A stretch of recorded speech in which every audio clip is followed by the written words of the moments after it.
2వ తరగతికి 2 లక్షలు పెట్టిందని 10వ తరగతికి 10 లక్షలు పెట్టాలా? అప్పుడు నీ కాడ ఉండవు. కావాలి నాకు 1వ ర్యాంక్ కొట్టాలి, నాకు ఫస్ట్ ర్యాంక్ కొట్టాలి, లేకపోతే నా కిరీటం కింద పడుతుంది అన్నట్టు.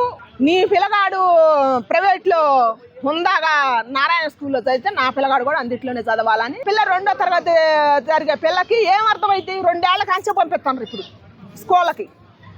2 ఏళ్ల కాంచి పంపించిన పిల్లల్ని బళ్ళలో పంపిస్తే ఆ పిల్లకి ఏం అర్థమైంది? ఏమయ్యా, గవర్నమెంట్ స్కూల్ గురించి గరకపాటి నరసింహరావు గారు మా గురువు గారు ఒక మాట చెప్పినందుకు ఏకి పారేసారు. అంత మహనీయుడు అని కూడా చూడకుండా మరి ఇప్పుడు స్కూల్ ప్రైవేట్ స్కూల్ ఇన్ని ఎందుకు పుట్టుకొచ్చినాయా? గవర్నమెంట్ స్కూల్ బాగానే ఉండేగా, ఫుడ్ బాగానే పెడుతుండ్రుగా, సౌకర్యాలు బాగానే ఉండేగా, పుస్తకాలు ఇస్తుండ్రుగా, అన్నీ ఇస్తుండ్రుగా, అన్ని రకాలుగా బాగుంది ఇప్పుడున్న యువతరానికి, ఈ తరం పిల్లలకి. మరి ఇంకా ప్రైవేట్ స్కూల్ ఎక్కడ పెరిగినాయి, ఎక్కడ పుట్టుకొచ్చినాయా?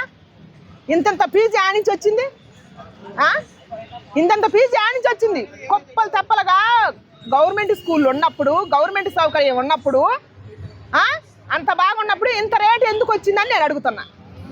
ఎందుకు పెడుతున్నారు అనుకోవచ్చు, అంటే పేరెంట్స్ కూడా తగ్గట్లేదు. ఎన్ని లక్షలైనా సరే ప్రైవేట్ స్కూల్లో వేస్తారు తప్ప ఎన్ని సౌకర్యాలు గవర్నమెంట్లో వేయట్లేదు. వేయటల్లా గవర్నమెంట్లో సౌకర్యం తక్కువ ఉందని వేయటం లేదు. అదిగాక నీ పిల్లగాడు ప్రైవేట్లో హుందాగా నారాయణ స్కూల్లో చదివితే నా పిల్లగాడు కూడా అందుట్లోనే చదవాలని ఉంటుంది. ఎందుకంటే నీకు రెంటి కట్టడానికి డబ్బులు లేకపోయినా కూడా, ఇప్పుడు హైదరాబాద్లో రెంట్లు ఎంత పెరిగి, నీకు రెంటి కట్టడానికి లేకపోయినా, నిత్యావసర సరుకులకి రేట్లు పెరిగినా, గ్యాస్కి రేటు పెరిగినా, ఇవాళ గ్యాస్ కొనాలంటే ఎంత అయ్యా? దీని గురించి ఎవరు మాట్లాడరు. ఫీజుల గురించి ఇప్పుడు ఫీజు పిల్లల్ని స్కూల్కి పంపించే టైం దగ్గరకు వచ్చింది. ప్రైవేట్ స్కూల్ వాళ్ళు ఎందుకు పెంచరు? నువ్వు దేని గురించి అడుగుతున్నావు? నీ జీవితం గురించి దేని గురించి అడుగుతున్నావు? గ్యాస్ గురించి అడగవు, నీ బంగారం రేటు పెరిగినా అడగవు, నువ్వు ఉండే ఇంటికి రెంట్లు పెరిగినా అడగవు, నువ్వు నీ జీతం తగ్గినా అడగవు. అసలు నీకు ఒకవేళ సాఫ్ట్వేర్ ఎంప్లాయ్ అయితే నీ జీవితం పోద్ది, నీ జాబ్ పోద్ది, పోయినా కూడా నువ్వు అడగవు. నీ గురించి నువ్వు అడగనప్పుడు ఫీజుల గురించి ఎవరు అడుగుతారు? నువ్వు అడగపోతే నువ్వు అడగాలి కదా. ప్రతి వాళ్ళు చదివించే వాళ్ళు, ప్రతి వాళ్ళు ఎత్తులు పోయి 50,000 లక్షలు పెట్టి చదివించి అప్పుల పాలయ్యి చివరిలాటికి ప్రాణాలు వదిలేసే కన్నా ఫస్ట్లోనే అడిగితే, ఏమయ్యా మా కోసం గవర్నమెంట్ స్కూల్ వచ్చినాయి ఎగేసుకొని అన్ని పథకాలు వస్తున్నాయి కదా, మా పిల్లలకు సౌకర్యంగా ఉంది కదా, మనం అప్పుడు గరకపాటి నరసింహరావు గారిని దుమ్మెత్తి పోసినాం కదా, మనం ఇప్పుడు ఈ ప్రైవేట్ స్కూల్కి ఎందుకు పంపించాలా, ఇంత ఫీజు ఎందుకు కట్టాలా, మనం కూడా గవర్నమెంట్ స్కూల్కి పంపిస్తామని అనుకోవచ్చు కదా. అక్కడ పక్క రాష్ట్రంలో విజయ దళపతి గారు పెట్టిందంటే మాటల వరకు పరిమితం, శాతం ఉందో లేదో. ఇప్పుడు దాకా నాయకులు అదే కదా. తరం మారిపోతుంది, యుగాలు మారిపోతున్నాయి, మాటల వరకే పరిమితం అవుతుంది. శాతంలో చూపించిన ఏ నాయకుడు చూపియరు. నాకు 45 ఏళ్ళు వచ్చినాయి. అంటే ఒక 2వ క్లాస్ విద్యార్థికి ₹1,00,000 చదువు ఏముంటుంది? ₹1,00,000 ఏం చదువుతుంది? ఏముండదు. మినిమం జ్ఞానం, సెన్స్ ఫ్యామిలీకి లేదు. ముందు ఫ్యామిలీకి లేదు. 2వ తరగతి ఎల్కేజీ యూకేజీ అని నిన్ని బొక్కులు, ఆమెకు పోవటానికి రావటానికి ఏమొక బాడీ గార్డు, అది ఒక ఖర్చు దండగా, భారం, మడిచిమైన భారం ప్రతి ఒక్కటి.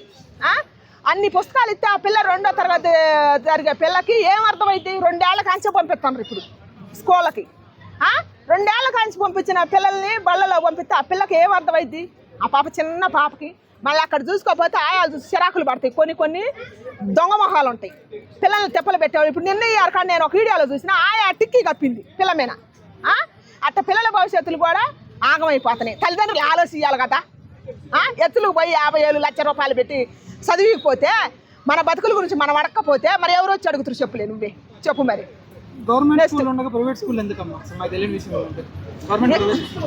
అదే మరి మొన్న మా గురుగారిని మొత్తం దుమ్మెత్తిపోసారు కదా, అన్నారు కదా. నేను అవి చెప్పను కానీ నేను నా కొడుకు పెళ్ళి కాబట్టి నేను లేను ఆ రోజు.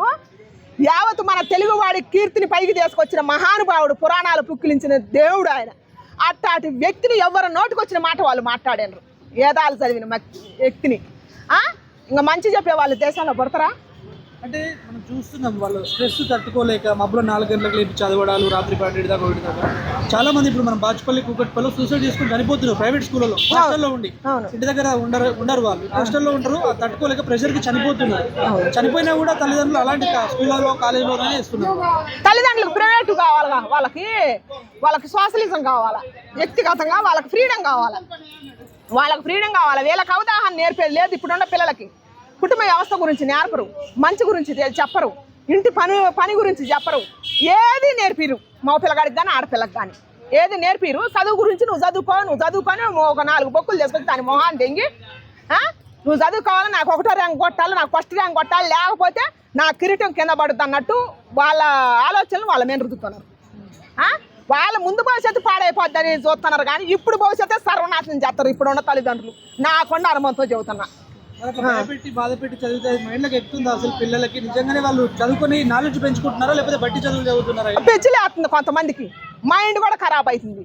ఎంతసేపు ఉన్న చదువు అని చెబుతున్నారు, కానీ వాళ్ళకి ఇప్పుడు ఒక మనిషి ఒక వ్యక్తి ఒకటే పని చేస్తే పిచ్చిలేస్తుంది.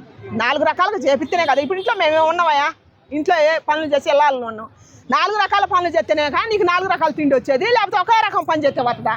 అట్నే పిల్లలకు చదివించే టైం చదివియాలా, పని నేర్పియాలా, వాళ్ళకి అన్ని వీటి పైన అవగాహన కలిగిస్తేనే కదా వాళ్ళు కూడా పైకి వచ్చేది రేపు.